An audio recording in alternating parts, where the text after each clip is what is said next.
Hi friends, नमस्ते to all of you. उम्मीद करते हैं कि आप लोगों की जो पढ़ाई लिखाई एकदम फर्स्ट क्लास चल रहा है। आप लोगों की डिमांड पे ही हमने एक्सरसाइज 5D का कंप्लीट सोल्यूशन प्रोवाइड करने वाले हैं विद कंसेप्ट। ठीक है, तो यहाँ देखते हैं, यहाँ पे जो क्वेश्चन के बारे में हम डील करेंगे वो ऑब्जेक्टिव बेस्ड क्वेश्चन, जो कि आपके एग्जाम में इसकी जो वेटेज जो है बहुत ज्यादा ऑब्जेक्टिव क्वेश्चन की भी, क्योंकि ये कम समय में ज्यादा नंबर प्रोवाइड कर देता है, इसलिए इसकी वेटेज ज्यादा कहेंगे नहीं कहेंगे, ये आपको टुक्का से सॉल्व कर देना है। तो क्या इसकी वेटेज ज्यादा ही है?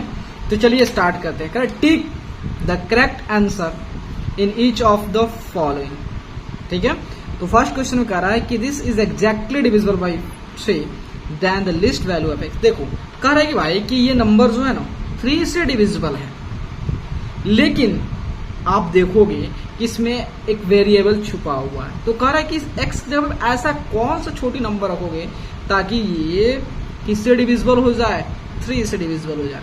तो देखो, हम जानते हैं कोई भी नंबर 3 से कब डिविजिबल होता है, यदि उस नंबर में जितने भी डिजिट है और उस सारे डिजिट का सम जो अगर 3 से डिविजिबल हो जाए, मतलब 3 का मल्टीपल हो जाए, तो नंबर 3 से डिविजिबल होगा। ठीक है, देखिए 6 और 5 11, तो हम जानते हैं तो 3 का मल्टीपल क्या होगा, 3 हो जाएगा, 6 हो जाएगा, 9 हो जाएगा, 12। तो इसका मतलब तो 11 आ रहा है, तो 12 करीब चल जा रहा है। इसका मतलब अगर एक x की जगह 1 रखता हूं तो 12 हो जाएगा, मतलब 5 + 6 + 1 कितना हो, 6 5 11 12। तो हमारा नंबर क्या हो गया, नंबर हो गया 516। This number is divisible by 3। इसका मतलब x जगह क्या हो जाएगा, 1 हो जाएगा। समझ गए? हम move to the next question.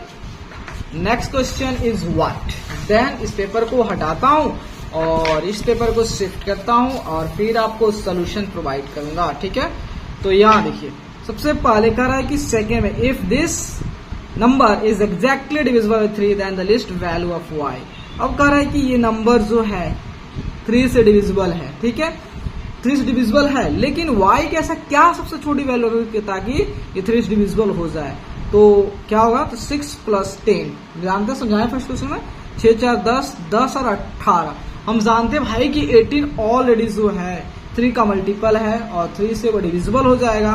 तो इसका मतलब जो है वहां पे y की जगह पे क्या रख देंगे, तो y की जगह पे 0 पुट कर देना पड़ेगा, तो ये नंबर डिविजिबल हो जाए। कितना टाइम लग रहा है, कितना टाइम लग रहा है चुटकियों में, हम तो समझा रहे इसलिए थोड़ा टाइम लग रहा है, लेकिन आप चुटकियों में सॉल्व कर लोगे। This exactly divisible by 9 then least value of x। कह रहा है कि ये नंबर जो होता है, यदि ये नंबर जो है 9 से एग्जैक्ट डिविजिबल है तो इस x का लिस्ट वैल्यू बताइए। तो 9 से कोई भी नंबर कब डिविजिबल होता है, यदि उस नंबर में जितना भी डिजिट है उसका सम जो है 3 का मल्टीपल आ जाए, 9 का मल्टीपल आए तो डिविजिबल हो जाएगा। देखिए 8 7 15 हो गया, तो इसका 9 का मल्टीपल कौन कौन सा होता है, 9 हो जाता है, 18 हो जाता है, 27 होता है। देखिए तो 8 7 15 हो ही गया, तो 9 तो होगा नहीं, 18 होगा, तो 3 हो गया, मतलब x की जगह पे आपको क्या रखना पड़ेगा, 3, तब जाके ये, तो ये हो गया आपका 7 3 8 हो जाएगा। तो सी नंबर। चलते हैं move to the question number 4 जो होता है, if this is exactly divisible by 9 then the least value of y। ठीक है, कह रहा है कि यदि ये नंबर जो होता है 9 से एग्जैक्टली डिविजिबल है तो y का लिस्ट वैल्यू क्या होगा। तो देखिए, तो 7 3 10 14 4 18, इसका मतलब y की वैल्यू कितना होना चाहिए, y की वैल्यू 4 होना चाहिए। ठीक है, डी हो जाएगा। उसके बाद जो है यहाँ पे कह रहा है कि if this is exactly divisible by 3 then the least value of this. कह रहा है कि यदि ये नंबर जो है 3 से डिविजिबल है तो x + y का सम क्या होगा। देख लेते हैं, 7 4 11 हो गया और 1 12 होना चाहिए। ठीक है, तो इसका मतलब x + y का सम कितना होना चाहिए, 1 होना चाहिए। कह रहा है कि if this is exactly divided by 3 the least value of x। कह रहा है कि यदि ये नंबर जो है 3 से एग्जैक्टली डिविजिबल है तो x + y का लिस्ट वैल्यू क्या होगा। जो लेते हैं 7 5 12, तो 12 हो ही गया, तो 3 का मल्टीपल है ही, तो डिविजिबल हो ही जाएगा, तो x और y का सम कितना आना चाहिए, 0 आ जाना चाहिए। कह रहा है कि if this is exactly divisible by 9 then the least value of this is what. कह रहा है कि अगर ये नंबर 9 से डिविजिबल है तो x + y + z की वैल्यू क्या होगा। देखते हैं, देखिए 5 4 9, ये ऑल डिविजिबल हो जा रहा है। इसका मतलब x plus Y plus Z की सम जो है कितना होगा, ये x plus Y plus Z की सम जो है आपका जो है 0 हो जाएगा। ठीक है, उसके बाद कह रहा है कि if this is exactly divisible by 9 then the least value of a plus b। कह रहा है कि यदि ये नंबर जो है 9 से डिविजिबल है तो a प्लस b का लिस्ट वैल्यू क्या हो जाएगा। तो यहाँ देखिएगा, तो कितना होगा, 5 2 7 1 8 हो गया, और 9 से तो 9 हो जाएगा, तो हो जाएगा डेफिनेटली। इसका मतलब a प्लस b का सम कितना होना चाहिए, 1 हो जाना चाहिए।